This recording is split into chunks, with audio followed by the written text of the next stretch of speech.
2025 সাল থেকে মার্কিন ভিসাধারীদের কঠোর নজরদারিতে রাখবে যুক্তরাষ্ট্র। ভিসা জালিয়াতি প্রতিরোধ এবং ন্যায্যতা নিশ্চিত করতে এমন পদক্ষেপ নিয়েছেন দেশটি।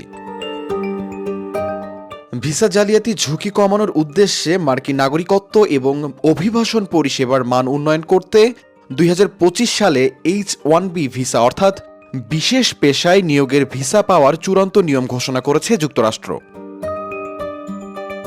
ভারতীয় সংবাদ মাধ্যম এনডিটিভি জানায়, নতুন নিয়মে বলা হয়েছে আবেদনকারীরা যতবারই আবেদন করুক না কেন সবাই একবারই সুযোগ পাবে।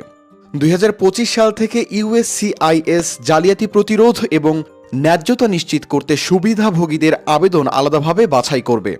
নিবন্ধন করার জন্য আবেদনকারীদের অবশ্য বৈধ পাসপোর্ট বা ভ্রমণ ইতিহাসের বিবরণ দিতে হবে। আবেদনকারীরা চাকরির জন্য 2025 সালের 1 অক্টোবরের পরে চাকরি শুরুর আবেদন করতে পারবেন। আবেদনপত্রের কোনো কাগজপত্র ভুয়া প্রমাণিত হলে তা বাতিল করা হবে বলেও হুঁশিয়ারি দেওয়া হয়। ভিসা আবেদনের প্রাথমিক নিবন্ধন সময়কাল চলতি বছরের 6 মার্চ থেকে শুরু হয়ে চলবে 22 মার্চ পর্যন্ত। ফি কোন অ্যাকাউন্টে জমা দিতে হবে তা ইউএসসিআইএস 28 ফেব্রুয়ারি জানিয়ে দেবে। শাহরিয়ার কবির, প্রবাস খবর।